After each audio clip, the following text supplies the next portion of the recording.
Bagaimana kalian bisa diam saja sementara pimpinan kalian ditawan? Harus membebaskan Dewi Sambi. Cokor! Ya, Empu. Mata-matai Majapahit. Cari tahu di mana Dewi Sambi ditawan. Kita harus cepat. Aku takut mereka akan menggantung Sambi. Sebaiknya kita kembali ke Majapahit, Kakang. Bagaimanapun, kita harus menunjukkan pengabdian kita kepada Gusti Prabu Sanggramawijaya. Sikap Empu Wahana dan dia Halayuda, seperti yang kamu ceritakan itu, akan mengganggu perasaan saya. Ikuti saja dulu semua kemauan mereka, sehingga kita bisa tahu apa sebenarnya yang menjadi tujuan mereka, terutama dia Halayuda. Terima kasih, Wuni. Saya punya firasat orang itu sangat berbahaya. Dia seperti sedang mengincar jabatan tertentu. Sementara dia sama sekali tidak memiliki kemampuan yang mendukung keinginannya. Ilmu kanuragannya sangat rendah. Sementara ilmu siasat dan pemerintahan juga tidak menonjol. Kakang mau mengatakan bahwa dialah yang secara tidak langsung menyingkirkan Paman Lembu Sora? Saya menduga Kakang Ranggalawe juga telah termakan ulah Halayuda. Dia sangat licik. Apa maksud Kakang?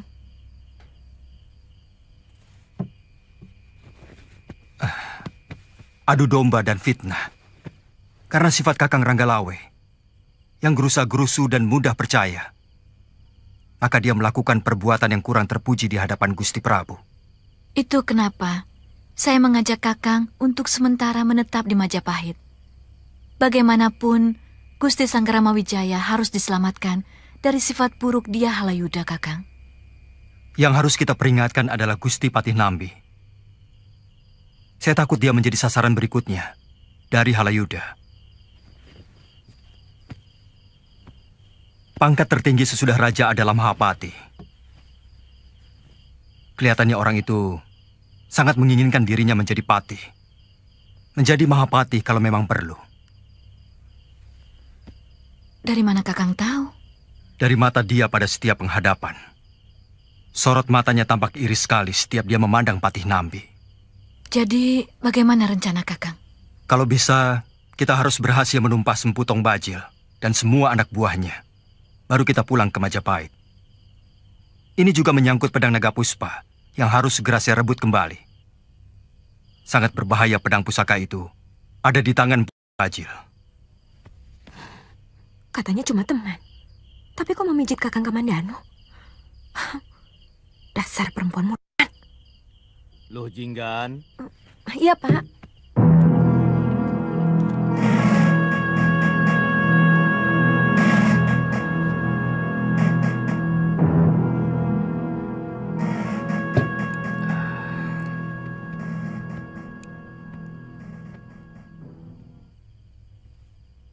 Kok belum tidur? Belum, Pak. Ada apa? Mereka itu suami istri kan, Pak? Siapa? Shh. jangan keras-keras. Kakang Kamandanu dan Sakawuni. Bukan. Tapi mereka kelihatan sangat mesra. Kak Wuni memijit punggung Kakang Kamandanu. Mungkin mereka sedang jatuh cinta. Pasti. Dasar pembohong. Ternyata anakku sudah besar.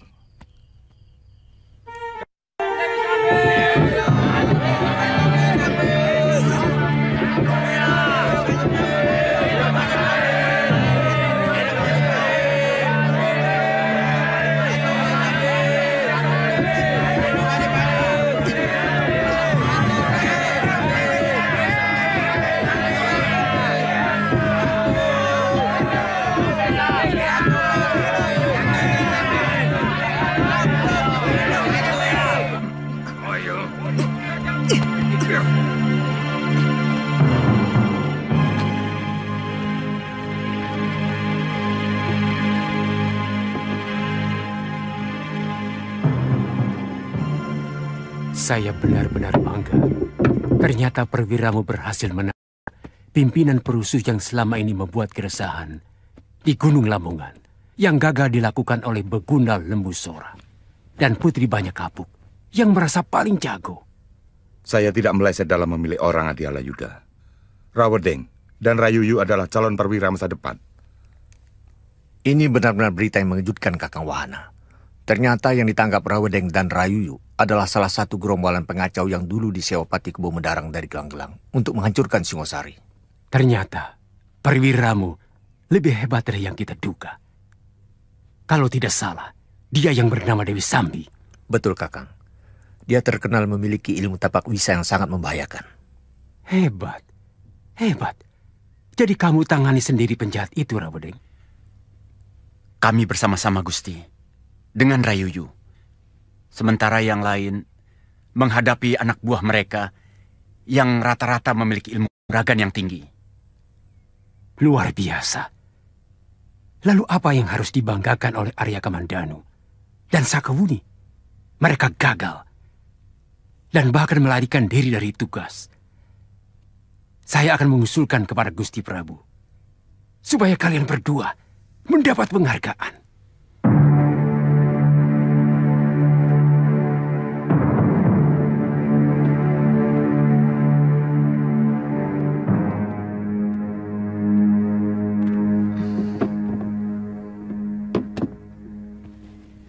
Duduk di sini, Lu. Mari ikut ngobrol. Saya masih banyak pekerjaan. Pekerjaanmu nanti saja, loh. Sebentar lagi Kamandanu dan Sakawuni mau pamit. Jangan jauh-jauh ya. Masa bodoh. Anak itu kadang-kadang manja sekali. Maklum, dia anak tunggal. Sebentar saya mau panggil dia. Silakan, Bu.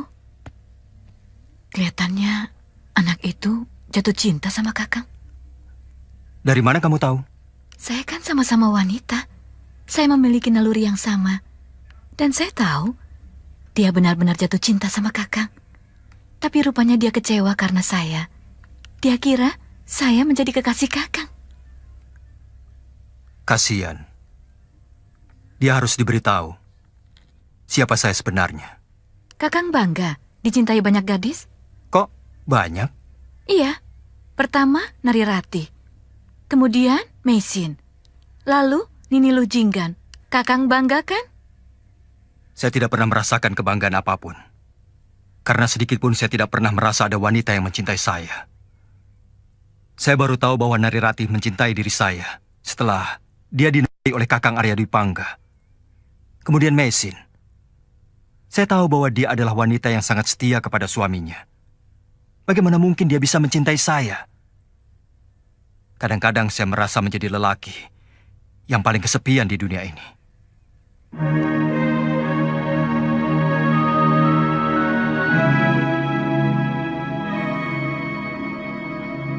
Maafkan kalau kata-kata saya menyinggung perasaan Kakang.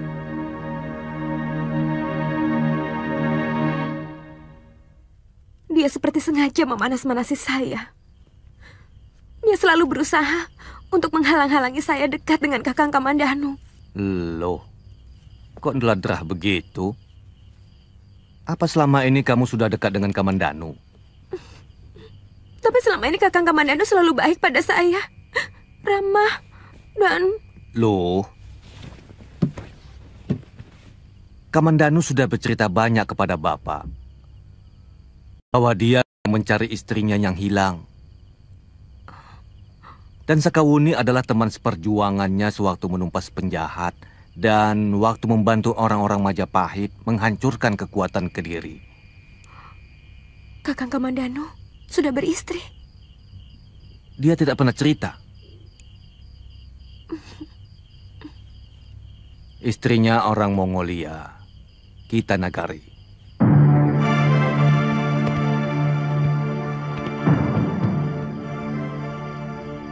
Guru, kami mohon pamit.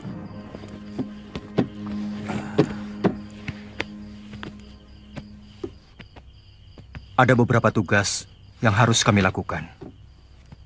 Saya harus merebut kembali pedang pusaka saya yang direbut orang, juga harus mencari istri saya yang hilang. Saya sendiri harus kembali ke Majapahit, kembali menjalankan tugas sebagai abdi Sang Prabu. Saya harap kalian akan tetap mengingat desa Kedung Peluk. Rumah di bawah rimbunnya hutan bambu. Tentu, Guru. Saya akan selalu mengingat masakan Luh Jinggan yang enak. Terima kasih ya, Luh Jinggan.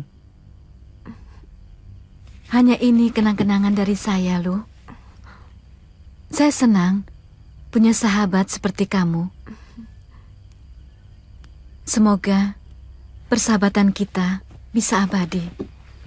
Seperti persahabatan saya dengan Kakang Kamandanu. Semoga saja kamu mendapatkan jodoh lelaki yang setia, juga tampan dan bersifat ksatria.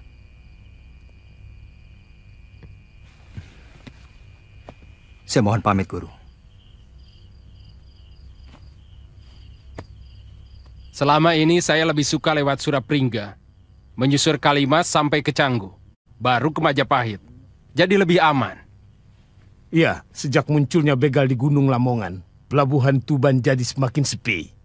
Tapi yang saya dengar, salah satu pimpinan dari perampok itu sudah berhasil diringkus dan sekarang sudah dipenjarakan. Saya kurang percaya.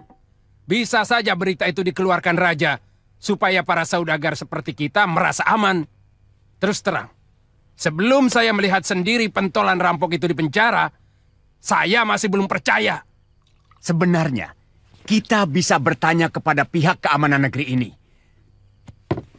Ini sangat penting kalau perdagangan di negeri ini ingin maju. Sebab pedagang seperti kita menginginkan suasana aman dan tentram. Besok, kalau Kisanak mau, kita sama-sama menghadap Rakrian Tumenggung yang bertanggung jawab atas keamanan. Saya mengerti keresahan saudara-saudara. Itu sebabnya saya segera mengerahkan pasukan untuk meringkus komplotan begal itu. Dan berita membanggakan ini perlu saya sampaikan kepada saudara-saudara bahwa kami telah berhasil menangkap seorang gembong rampok itu. Kami percaya, Gusti. Tapi kalau diperkenankan, kami ingin melihat dengan mata kepala sendiri gembong perampok itu, agar kami benar-benar merasa tentram. Izinkan mereka melihat Dewi Sambi yang kita tangkap itu, agar dia percaya. Kalau itu memang mampu menenteramkan hati saudara, saya undang kalian semua untuk mengunjungi rumah tawanan kami.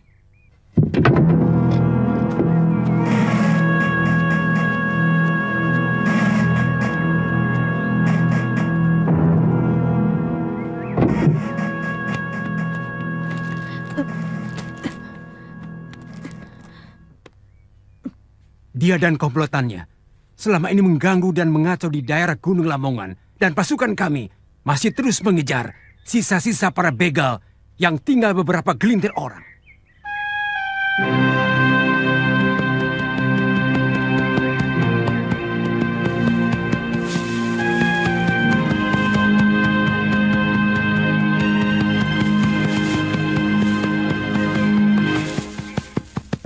Ampun, Ayah. Ampun, Ayah. Jangan, Ayah. Jangan. Ampuni saya, Ayah. Jangan, Ayah. Ampun. Jangan. Ayah. Ampun, Ayah. Aku salah, Ayah. Ampun, Ayah. Sudah berkali-kali aku minta ampun. Tetapi kenapa Ayah terus juga menyiksa aku? Ayah. Lihat. Lihat seluruh tubuhku. Lihat. Dibandingkan dengan bagaimana tersiksanya batinku. Bagaimana sakitnya hatiku karena dikhianati oleh anak yang telah kubesarkan dengan keringat dan darah.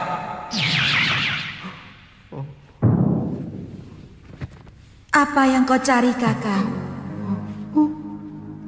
Kau ingin melihat penderitaanku, Kakang?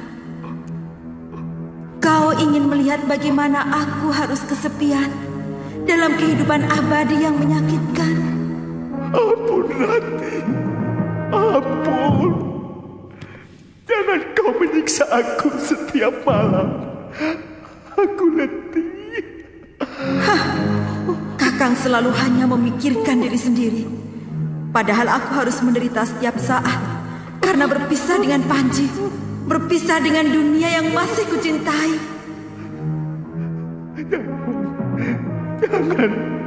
Jangan, Rati. Ampun. Ampun, Rati. Ampuni aku.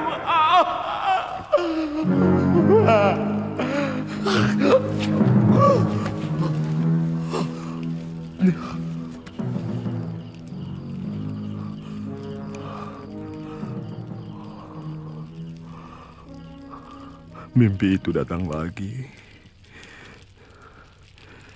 Inikah karma yang harus kuterima dari semua dosaku?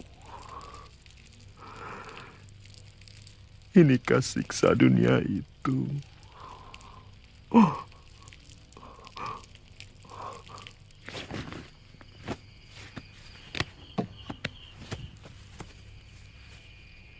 Suruh dia masuk. Kakang dipanggil Empu Tong Bajil.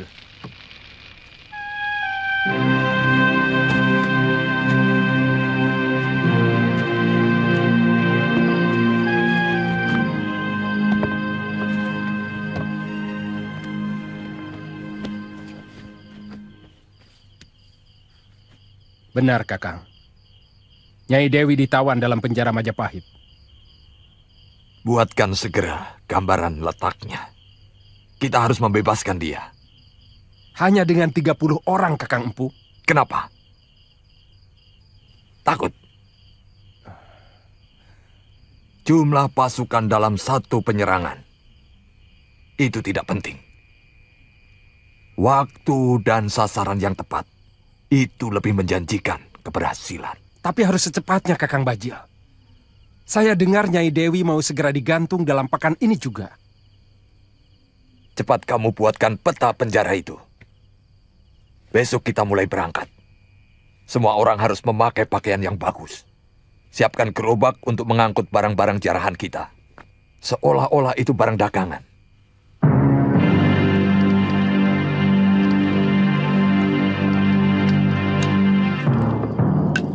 Sesudah tugas ini selesai, saya ingin mencari Panji Ketawang dan Ayu Wandira.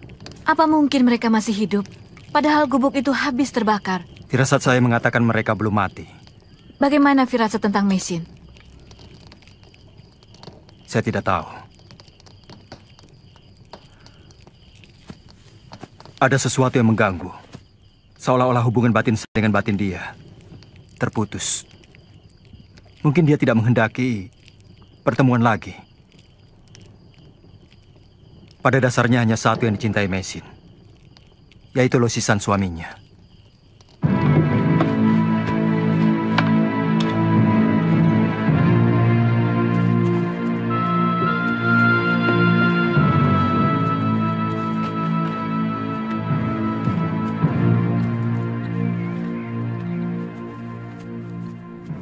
Jangan tinggalkan saya sendirian, Bu. Saya ikut. Wah, lukamu masih parah. Sebaiknya kamu tunggu di sini. Karena banyak barang, makanan, dan jarahan yang harus kamu jaga di sini. Iya. Bagaimanapun, memang ada pengaruhnya, Nambi. Sebab dengan diringkusnya begal-begal itu, akan membuat para pedagang kembali berdatangan ke Majapahit. Dan itu baik buat kemajuan negeri kita. Tetapi, hiruk-pikuknya seperti kita berhasil menaklukkan sebuah negara besar, terutama Wahana dan Halayuda. Bagi seorang pangreh, berhasil melaksanakan tugas negara adalah sebuah karya bakti yang luar biasa. Wajar kalau mereka bangga. Tapi, apa perlu dengan hiruk-pikuk seperti itu? Saya kira, tidak ada salahnya mereka membanggakan keberhasilan tugas mereka. Maaf, Gusti Prabu. Boleh-boleh saja mereka berbangga diri. Tapi kalau pekerjaan sekecil itu sudah dibanggakan dengan besar-besaran, bangsa ini akan menjadi kerdil.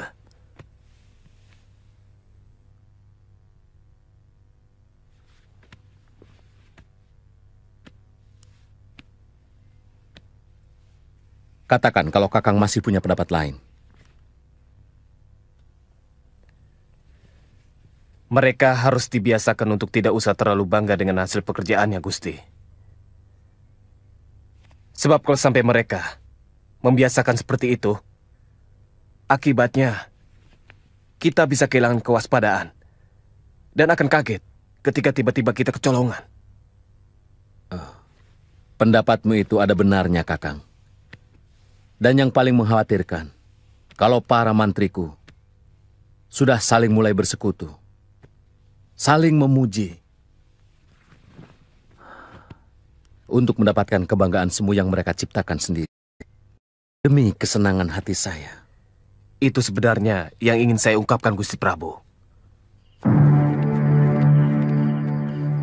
Turunkan barang-barang itu, Cokor. Baik, Tuan. Kalau kami sudah dapat tempat menginap, baru kalian turunkan semuanya ya. Iya, Tuan. Maaf, ini rombongan dari mana, Tuan? Dari Tuban, tapi lewat Surapringga. Berarti Tuan lewat Canggu? Iya. Siapa yang berani lewat Lamongan? Banyak begal. Wah, ketinggalan zaman. Begalnya sudah ditangkap, Tuan. Hah, dari mana kamu tahu? Loh, 2 hari lagi kan mau digantung di alun-alun. Oh. Kami siapkan 1 bilik yang mewah buat Tuan. Yang lainnya ada 6 bilik yang juga cukup bagus dan 4 bilik sederhana. Apa saya bisa memesan makanan untuk malam ini? Bisa, Tuan. Tapi lauk pauknya seadanya. Tidak apa-apa.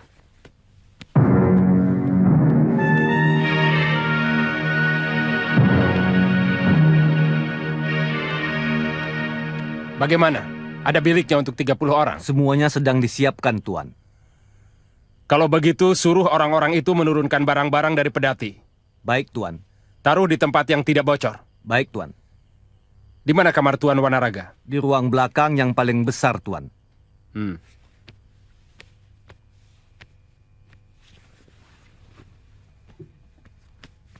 Kunci pintunya. Kamu lama amat. Mana gambar tata bangunan yang kau buat? 2 hari lagi, hukuman untuk Nyai Dewi akan dilaksanakan di alun-alun.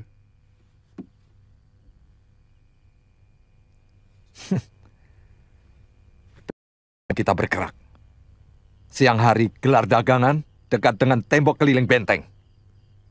Kuda untuk melarikan diri. Siapkan di perbatasan kota raja. Baik, Empu. Semuanya sudah disiapkan, juga perbekalan.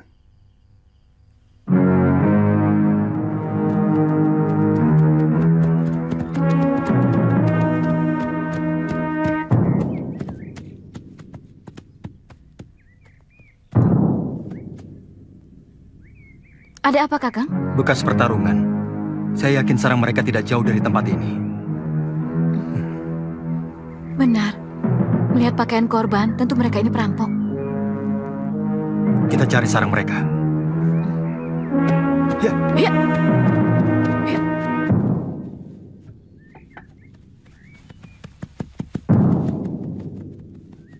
Ya.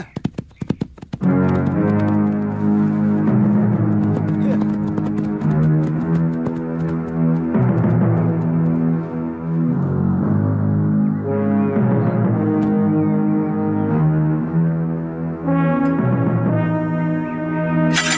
Jangan dulu.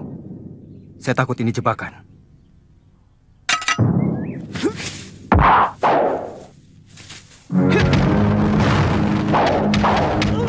Ampun!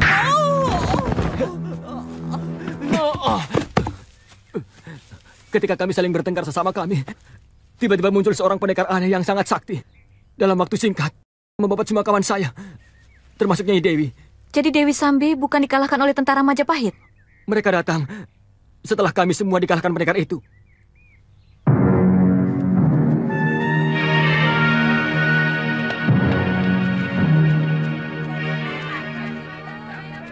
Pak, saya tidak menjual eceran. Saya mau tukar dengan merica dan kayu manis. Kalau punya kayu manis, boleh tukar. Lihat ke arah gerbang itu. Mungkin itu gerbang samping menuju ke arah penjara. Betul, Empu. Tadi saya tanya sama pembeli kain batik. Penjara berada di dalam tembok keliling yang ada di dalam tembok keliling pertama ini. Jadi ada 2 lapis tembok. Bagus. Awas.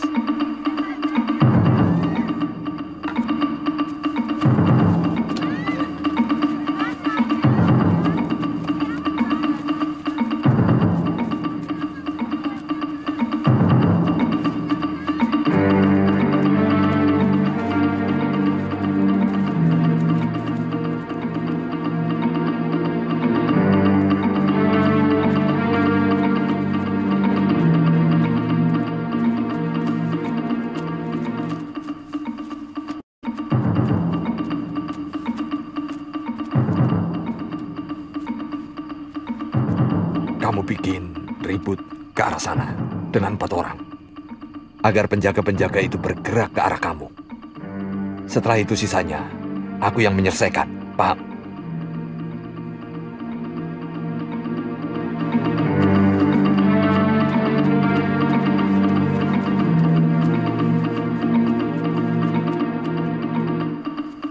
Hei, ayo bayar! Sudah. Tadi kan sudah saya bayar. Kalian mau memerah saya? Pokoknya bayar dulu, baru kami lepas. Negeri apa ini?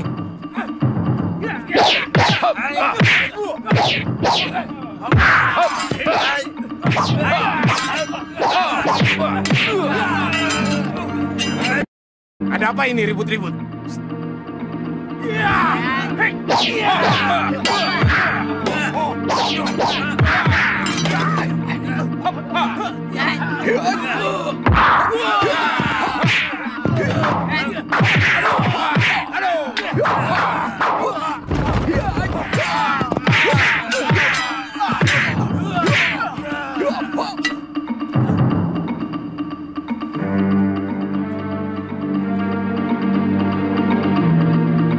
Ada pengacau di luar. Siaga! Siaga!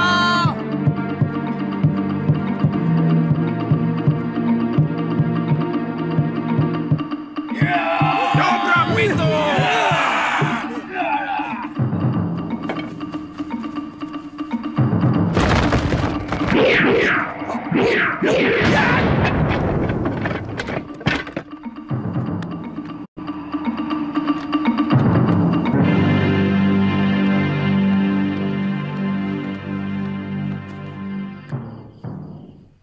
Mereka menuju ke rumah tawanan, Gusti. Kepung semua jalan keluar di lingkungan penjara. Baik, Gusti. Aku yakin Emputong Bajil yang melakukan. Dia tidak akan membiarkan pasangannya ditangkap. Yang menjadi pertanyaan saya, kemana Emputong Bajil waktu pasukan saya berhasil menangkap Dewi Sambi?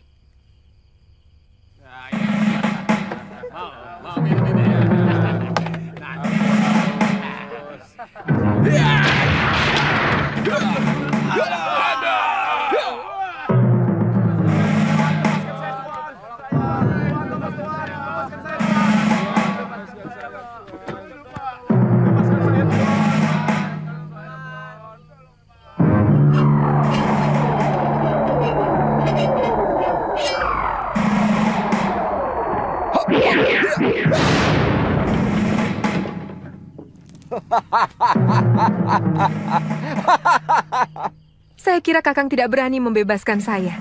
Aku takut. Kakang akan saya cerai kalau tega menelantarkan saya.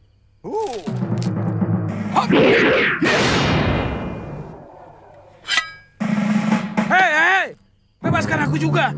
Jangan khawatir, nanti saya bantu melawan penjaga-penjaga itu. Cepat! Sehebat apa ilmu kamu? Berani sesumbar seperti itu? Pokoknya Tuan tidak akan kecewa.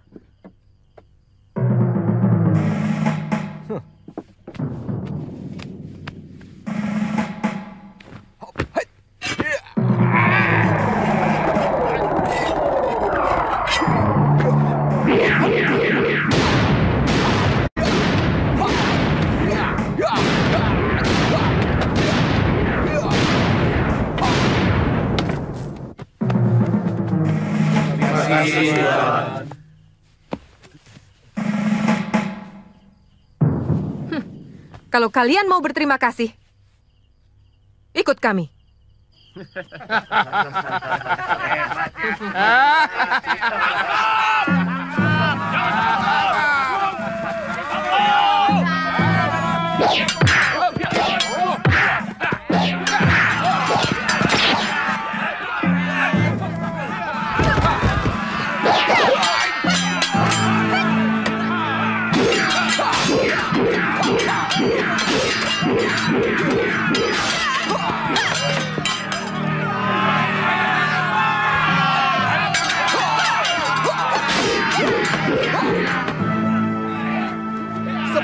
Pinggir ke tembok! Cepat semua ke tembok!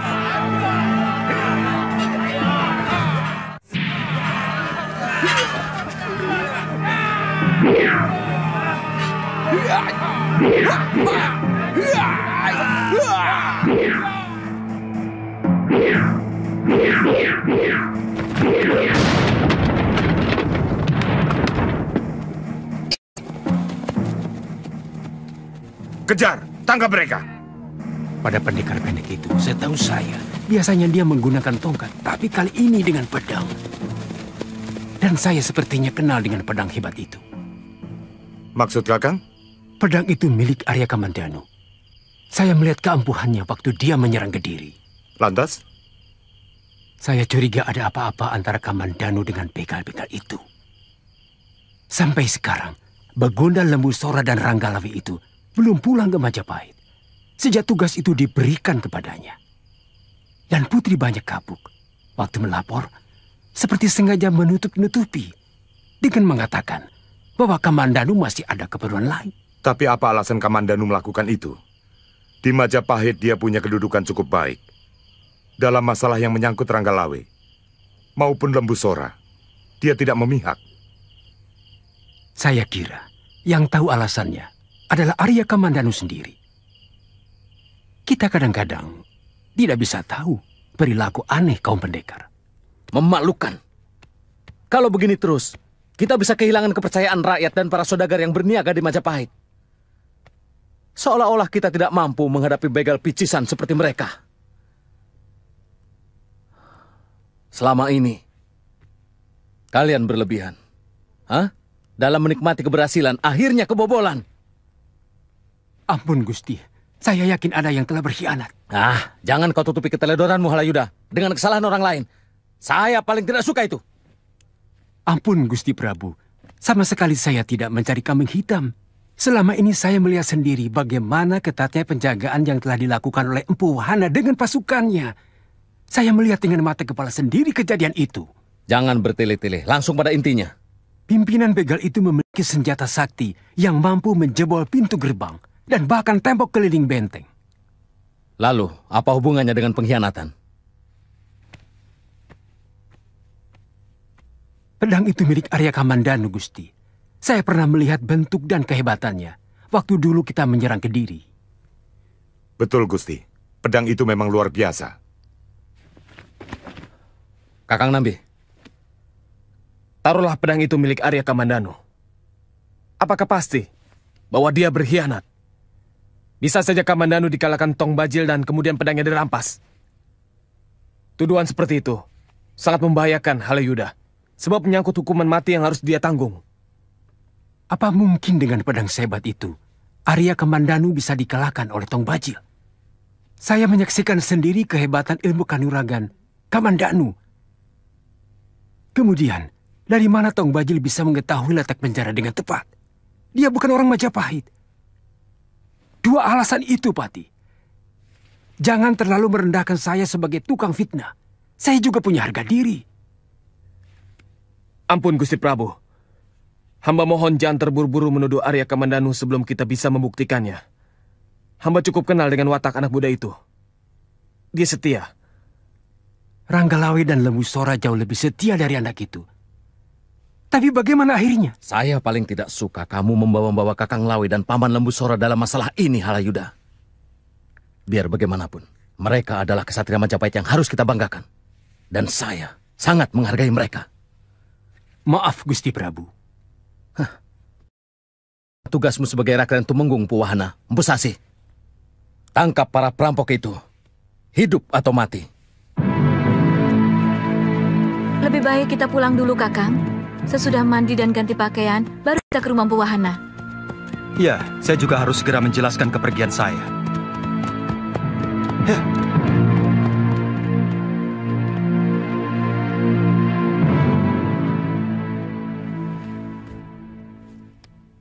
Ada apa? Ampun Gusti, Arya Kamandanu dan Sakawuni sudah datang. Hamba melihatnya di pasar. Bagaimana? Tangkap saja. Itu hak sampean sebagai rakyat Tumenggung untuk memeriksa setiap orang yang dicurigai. Kita bisa berhadapan dengan Patih Nambi, Kakang. Nambi, tahu apa tentang keamanan? Dalam persoalan Paman Lembu Sora, dia juga ragu. Akhirnya, ternyata Lembu Sora benar-benar terbukti melawan pemerintah.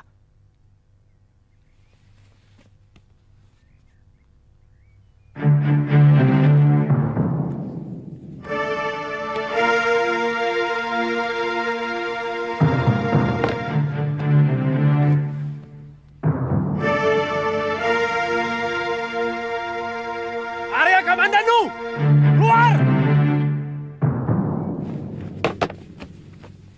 Kamandanu, keluar!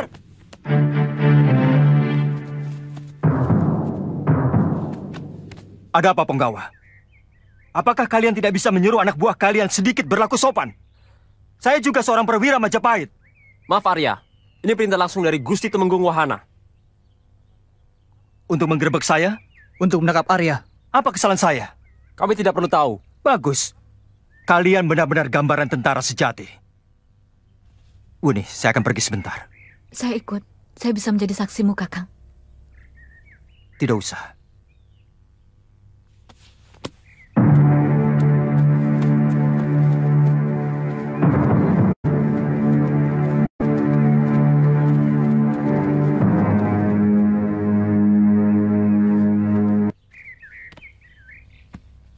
Bagaimana kalau dia tidak mau ditangkap? Kita sama-sama tahu kesaktian Kamandanu. Jangan khawatir. Itu lebih memudahkan kita membongkar persekutuan dia dengan gerombolan rampok itu.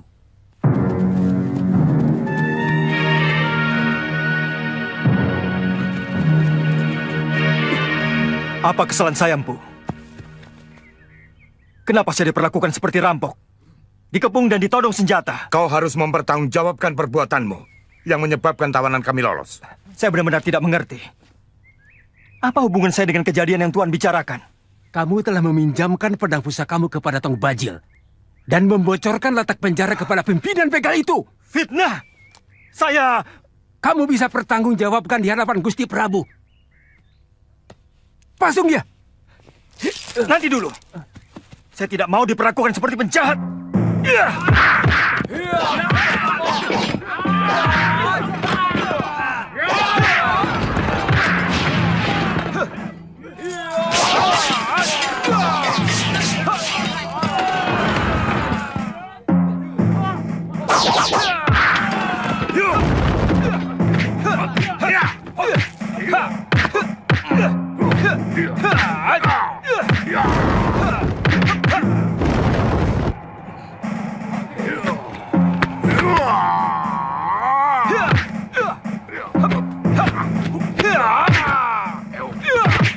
Sekarang perang kedoknya sudah terbuka. Dia melawan waktu mau ditangkap. Entah berapa orang yang akan jadi korbannya.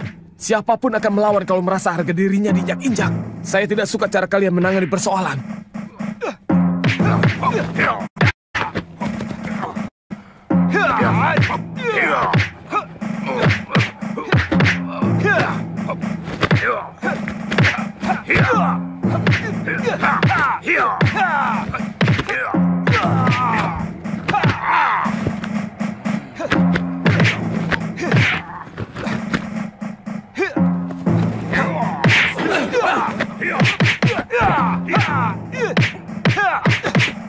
Hentikan!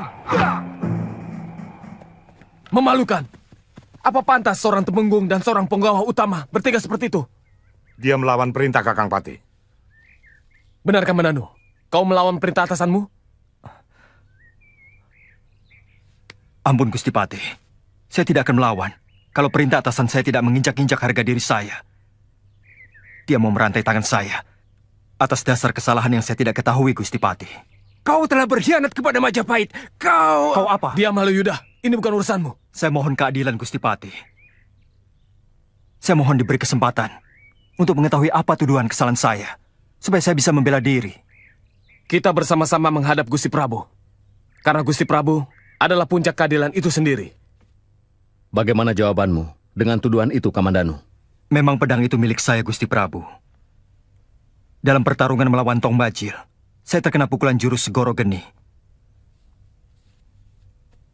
Hingga saya terluka parah. Rupanya ketika saya pingsan, dia curi pedang saya. Itu kenapa saya tidak ikut pulang bersama Sakawuni. Saya mengobati luka dalam yang saya derita dan terus mencari dia. Ampun Gusti Prabu, hamba menyaksikan sendiri kejadian itu. Bahkan Kakang Kamandanu hampir saja tewas kalau tidak ditolong seorang pendekar aneh yang bisa mengalahkan Empu Tong Bajil.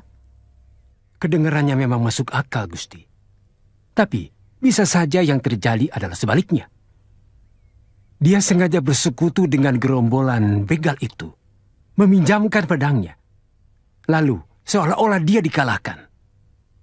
Dan sebagai kekasihnya, tentu saja Sakawuni akan mati-matian menutupi keculasan Kamandanu. Kenapa saya curiga seperti itu? Sebagai orang yang belum pernah melihat Majapahit, dari mana Tong Bajil dan begundal-begundalnya bisa mengetahui letak penjara dengan tepat? Jawab, Kamandanu. Maaf, Gusti Prabu. Saya tidak bisa menjawab. Seharusnya pihak keamanan Kutaraja yang bisa menjawab. Bagaimana ada orang luar bisa tahu letak penjara? Menurut hamba, ini sebuah keteledoran dalam menghadapi mata-mata gerombolan perampok. Hingga... Fitnah! Fitnah murahan! Dia tidak bisa membuktikannya, Gusti. Sementara bukti nyata, tindakan pengkhianatannya sudah sangat terbukti. Menurutmu, apa alasan Kamandanu sampai dia tega berkhianat? Di sini kedudukannya baik, sangat baik. Bahkan, saya berencana menaikkan pangkatnya. Apa masuk akal kalau dia malah berniat ingin menjadi raja perampok? Tentu dia sendiri yang lebih tahu, Gusti. Mungkin dia tidak puas karena kedua orang yang dia kagumi telah dijatuhi hukuman karena tuduhan berkhianat. Ampun, Gusti. Saya menolak keras tuduhan yang sama sekali tidak berdasar. Saya siap dihukum mati sekalipun kalau Kakang Halayuda dan juga Empu Wahana bisa menangkap Empu Tong Bajil.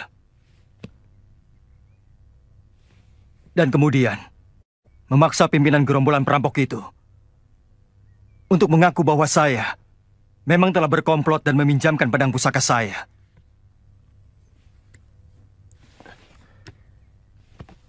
Saya setuju, Gusti Prabu. Dan saya yakin, inilah keadilan sejati. Bagaimana Wahana?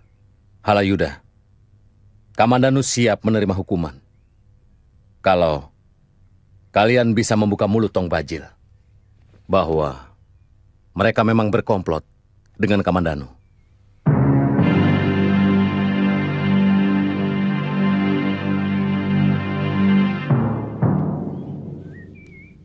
Saya masih penasaran dengan pendekar bersyair itu. Saya harus melatih jurus-jurus tapak wisa saya. Saya harus membalas kekalahan saya, Kakang. Terus terang, pendekar itu memang luar biasa. Dia mampu mengerahkan tenaga dalamnya, hingga suara syair yang dilantunkannya mampu mengganggu semua saraf yang berada dalam pikiranku. Saya kira kita harus segera pindah dari tempat ini, Kakang. Untuk sementara, tidak perlu. Pedang itu mampu melindungi kita. Asalnya Dewi tetap bersama saya. Aku tidak mau kehilangan Nyai untuk kedua kali. Bagaimana kalau mereka mengerahkan pasukan dengan jumlah yang lebih besar, Kakang? Semuanya akan kusabu bersih. Berapapun mereka yang datang, maka sejumlah itu pula yang akan kubantai. Aku betul-betul telah menguasai watak pedang itu, Nyai. Luar biasa. Dia seperti seekor naga yang haus darah. Kakang Empu selalu membuat saya kagum. Ya, itu karena Nyai selalu memberi suasana segar dalam hidupku.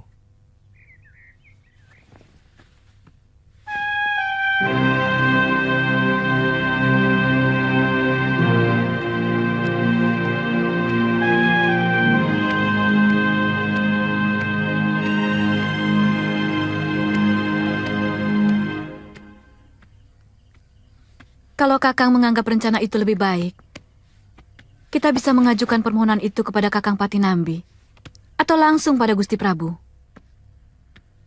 Terus terang saya tidak yakin kalau orang-orang itu akan mampu menangkap Empu Tong Bajil. Itu berarti masa penantian saya akan lama. Halayuda akan mempergunakan jarak waktu tersebut untuk mencari-cari lagi kesalahan saya. Dia sangat pandai memfitnah dan mengadu domba. Mudah-mudahan Gusti Prabu mengizinkan Kakang untuk ikut memburu Tong Bajil.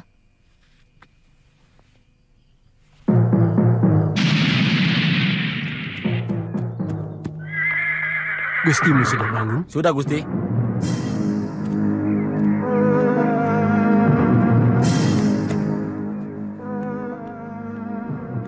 Saya melihat Kamandanu dan Sakabuni ke rumah Nambi. Apalagi yang mau mereka lakukan?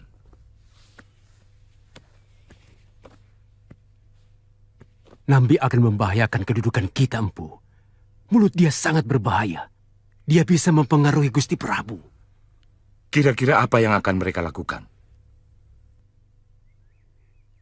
Sakabuni pasti akan mempengaruhi Nambi, supaya bisa memintakan kebebasan Kamandanu kepada Gusti Prabu. Dan sebagai sahabat karib ayah Sakabuni, dia pasti akan melakukannya. Benar, Gusti Prabu. Saya bersedia menjadi pengganti Kakang Kamandanu kalau sampai dia colong pelayu. Apa alasanmu, Kamandanu? Ampun, Gusti Prabu. Saya tidak percaya kepada para senopati Majapahit dalam menangani penjahat-penjahat itu. Tapi terus terang, saya sangat mencemaskan keadaan pedang pusaka saya. Dia akan memakan banyak korban kalau terus-menerus berada di tangan begal yang terkenal sangat kejam. Berikan saya keyakinan, Kamandanu, bahwa kamu akan jujur kepadaku. Maaf, Gusti Prabu. Saya tidak punya jaminan apapun. Kecuali seperti yang dikatakan Sakawuni tadi. Dia akan menggantikan diri saya untuk menjalani hukuman kalau saya sampai melarikan diri. Hamba pun bersedia menjadi jaminan untuk Kamandanu, Gusti Prabu.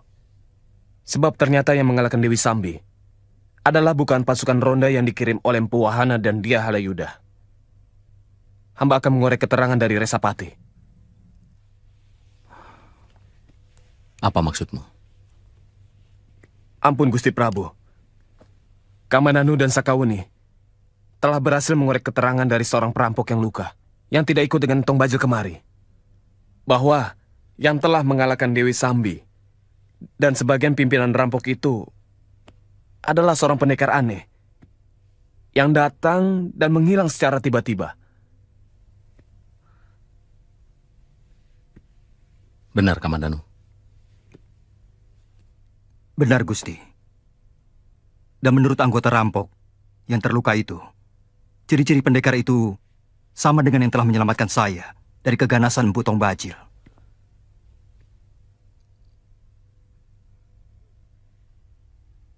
Berikan hukuman yang setimpal bagi prajurit serta perwira yang berani membohongiku. Baik, Gusti. Besok Resapati dan Rakyat Tumenggung akan hamba suruh menghadap. Kamu boleh berangkat, Kamandanu, bersama Wuni. Kalau memang itu yang kalian anggap baik.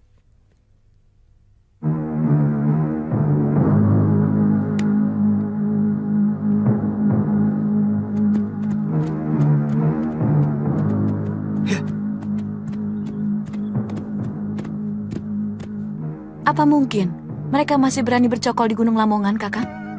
Paling tidak kita harus mempunyai tujuan pasti, Wuni. Kalau mereka sudah pindah, dari sana kita bisa menyusuri jejak kaki mereka.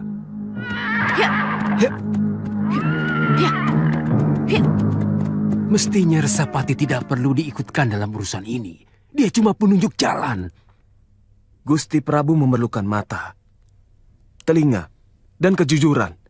Meskipun dia hanya penunjuk jalan. Saya tidak mengerti. Orang luar malah dijadikan saksi. Segalanya jadi serba tidak jelas. Betul, Halayuda. Seperti juga kedudukanmu di sini. Juga tidak jelas. Kamu telah melangkahi kewenangan para rakyat di sini. Di mana sebenarnya wilayahmu? Semua masalah seolah menjadi tanggung jawabmu. Dari masalah Ranggalawe, juga Paman Sora. Semua kamu yang menyelesaikan. Dan selalu berakhir dengan darah. Pembunuhan. Penyingkiran. Apa sebenarnya maumu? Maaf, kalau saran-saran saya dianggap sebagai ikut campur tanggung jawab orang. Tapi asal Kakang tahu bahwa sebagai anggota Mahamantri Kartini, saya punya hak untuk memberikan nasihat kepada semua rakrian, termasuk Tuan. Hak ini diberikan langsung oleh Sang Prabu. Setahu saya, Mahamantri Kartini baru menjadi sebuah rencana. Kalau Majapahit berkembang menjadi semakin besar. Dan hak itu pun hanya sebatas pemberian pertimbangan. Tidak langsung turun tangan seperti apa yang kamu lakukan selama ini.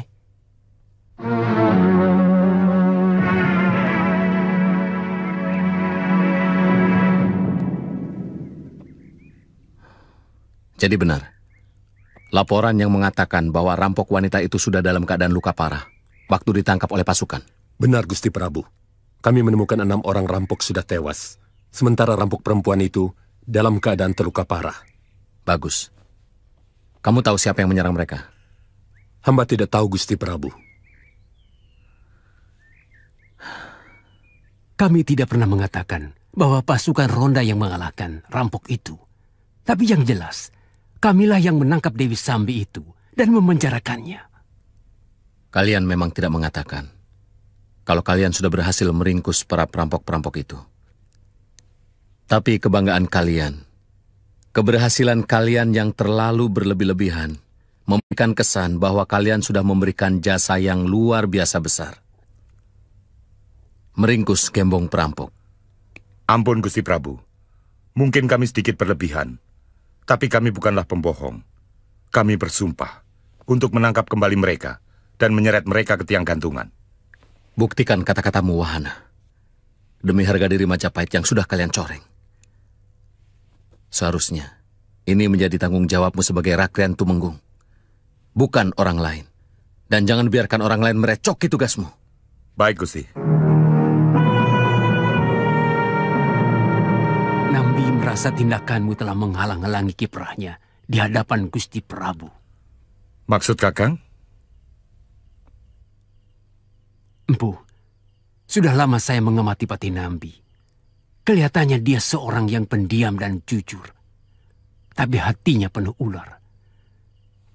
Sebenarnya dia sangat menginginkan kedudukan sebagai Mahapati.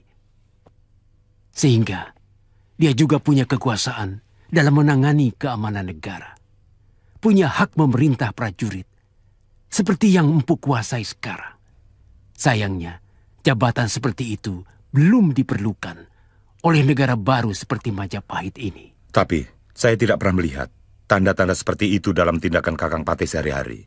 Itulah hebatnya Nambi. Dia mampu menyimpan semua keinginannya di dalam hati.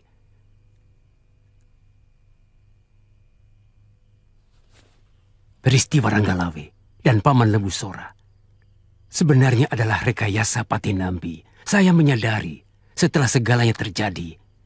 Bodohnya, saya sangat terpengaruh dan ikut-ikutan membantu dia menangani semua persoalan itu. Bahkan menjadi jembatan antara mereka berdua dengan Gusti Prabu. Tapi apa alasan Kakang Patih?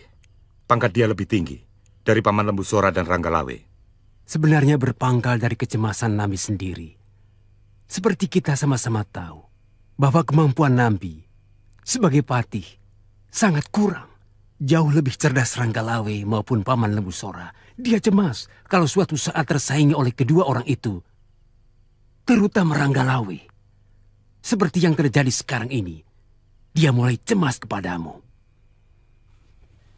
Jadi, bagaimana sebaiknya? Kita buktikan bahwa dia mampu menangkap dan memenjarakan kembali Dewi Sambi. Dan kalau mungkin semua rampok itu, Empu bisa menggunakan pendekar-pendekar handal yang Empu miliki. Ya.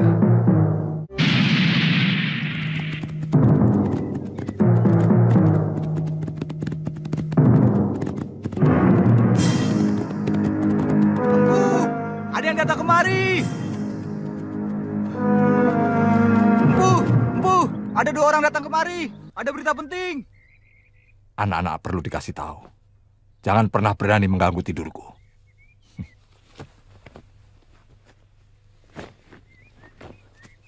Ada apa? Aku sudah bilang. Jangan pernah mengganggu tidurku. Tapi ada berita penting, Pu. Ada sepasang pendekar menuju kemari.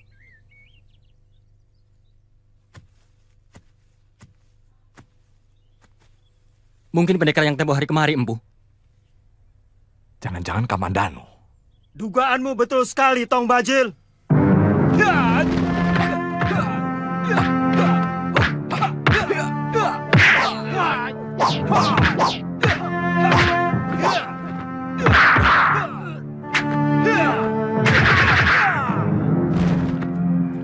Jangan ikut campur, Nyai.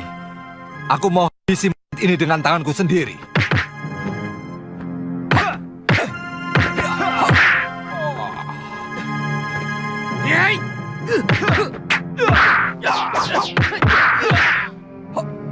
Darahku api, keringatku api, nafasku api, semua keringatku api. Api gunung, api langit, api perut bumi. Kupanggil kekuatanmu ke dalam tanganku dengan mantraku. Segoro geni.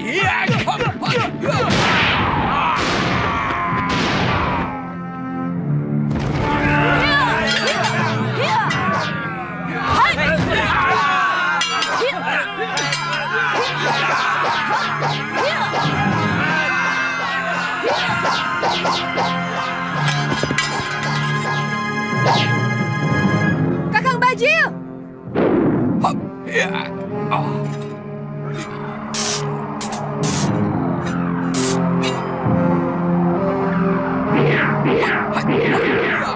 Rupanya kau ingin menjajal kehebatan pedangmu sendiri, Kamandanu.